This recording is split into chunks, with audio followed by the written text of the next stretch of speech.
Bienvenue à l'Université de Strasbourg. Bonjour, je m'appelle Romain, j'ai 36 ans et j'avais une question. Comment nettoyer l'océan de tout le plastique qui le pollue ? Merci de l'avoir posé, un podcast de l'Université de Strasbourg. Merci Romain de l'avoir posé. Pour répondre à ta question, je suis allée à la rencontre de Didier Robert. Dans son laboratoire, le chimiste étudie la meilleure manière de dégrader le plastique dans l'eau à une échelle inférieure au micron.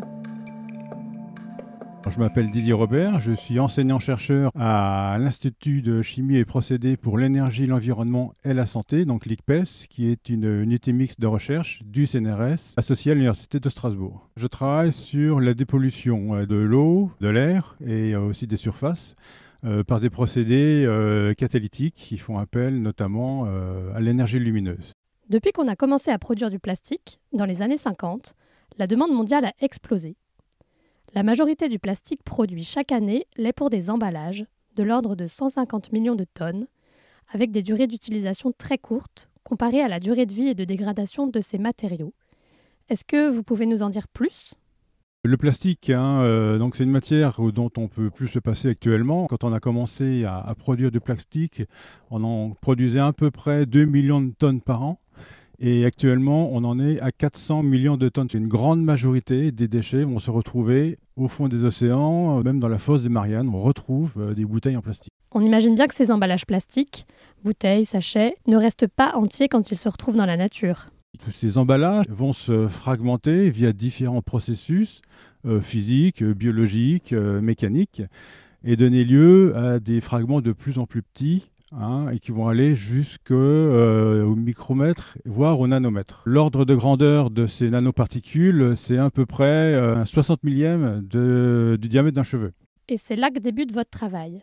À quel niveau et à quelle échelle ? Ces fragments, on va les retrouver aussi à la sortie des stations de traitement des eaux. Et donc l'idée, ça va être de traiter ces déchets avant qu'ils soient relargués dans la nature. Il faut savoir que jusqu'à maintenant, cette problématique n'est pas abordée. On ne fait pas de traitement spécifique dans les stations de traitement. Et donc l'idée, c'était de trouver une technologie qui permet de faire la dégradation de ces nanoparticules de plastique. Vous utilisez la technique de la photocatalyse hétérogène. Pouvez-vous nous expliquer ? Le principe consiste à irradier ce qu'on appelle un semi-conducteur, donc en fait un matériau qui va créer un milieu oxydant.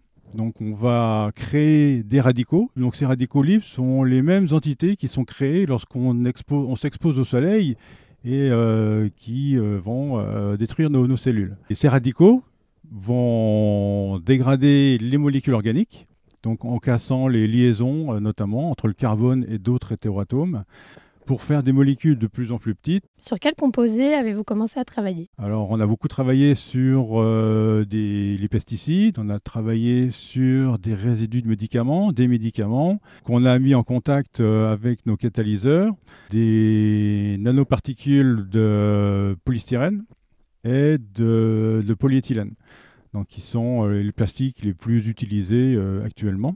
Et on s'est aperçu qu'on arrivait à dégrader ces composés en molécules plus petites et on arrive à les minéraliser également, donc en CO2 et en eau. Il faut savoir que les polymères qui sont utilisés pour faire une bouteille, tout simplement, dans ces polymères, il y a beaucoup d'additifs, ne serait-ce que des colorants, des composés qui vont ralentir sa dégradation. Il y a aussi ce qu'on appelle des plastifiants qui sont réputés pour être cancérigènes.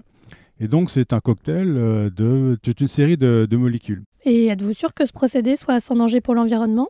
Un aspect essentiel aussi au niveau du procédé, c'est qu'on a vérifié à chaque étape que finalement, on n'allait pas créer plus de pollution que ce qu'on avait au départ. Donc, c'est pour ça que dans ce projet, on travaille donc avec un laboratoire de l'Université de Créteil qui vérifie l'écotoxicité de toutes les étapes et de tous les produits qui sont transformés tout au long du processus. C'est un procédé qui est quand même relativement durable, vert, puisqu'on peut utiliser comme source d'énergie le soleil. Et en théorie, les matériaux qu'on utilise sont réutilisables à l'infini. Quelles sont les perspectives pour les 2 dernières années du projet qui se terminera en 2026 ? On va travailler sur des déchets de nanoparticules de polymères qu'on va récupérer de stations de traitement des eaux. On va essayer de voir si le fait qu'ils aient déjà été dégradés, donc ils ont été transformés déjà naturellement, peut influencer notre procédé de dégradation. Un mot de conclusion ? Le meilleur traitement qu'on puisse avoir, c'est de ne pas polluer du tout et de réduire la consommation de matières plastiques à l'origine. Merci Didier Robert pour cet éclairage sur vos travaux, qu'on peut qualifier d'utilité publique puisque la nocivité de ces nanoplastiques sur notre santé est encore très mal connue.